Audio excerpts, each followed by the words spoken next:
नमस्कार शेतकरी मित्रांनो, बघू शकताय आपला PDN 15-012 या व्हरायटीचा ऊस आहे.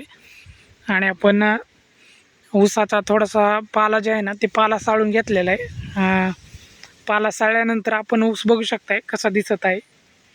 पाला साळण्याचे फायदे सांगतो की पाला साळल्यानंतर आपल्या ऊसाची जाडी जी आहे ना ते जाडी वाढू शकते आणि कांड्यांची संख्या पण वाढते आणि कांड्या लांब लांब कांड्या पडतात.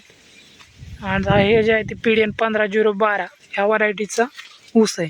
आणि इथंच हे आपलं 86-032 आणि 15-012 मध्ये फरक बघू शकता कसा आहे.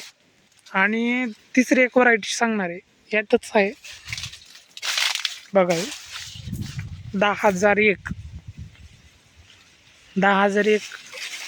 सगळ्यात साईजला मोठी आहे 15-012 आणि 86-032 पेक्षा. परंतु 10,001चा पाला साळू शकत नाहीत. पाला साळल्यानंतर डोळे फुगतात, लगेच डोळे फुगलेले आहेत, 2 दिवस झाले त्याला.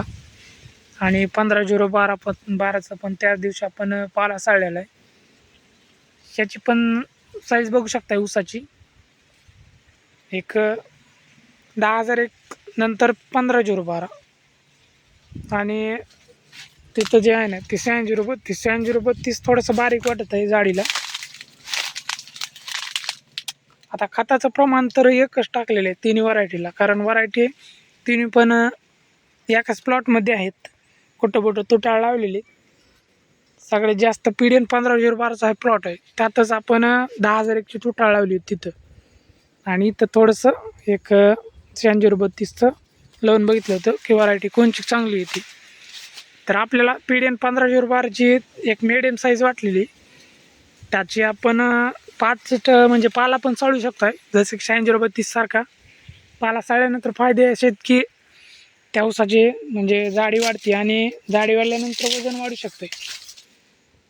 तर हेच आहे पाला साळण्याचा फायदा. आणि 15-012 व्हरायटीचा एक फायदा अजून एक आहे की पडत नाही व्हरायटी बरडक आहे.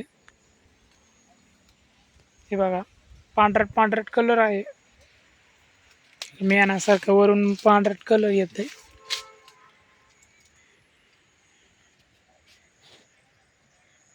आजचा व्हिडिओ कसा सोडला कमेंटमध्ये कळवा. आणि तुमच्याकडे कोणती व्हरायटी आहे ते पण कमेंटमध्ये कळवा.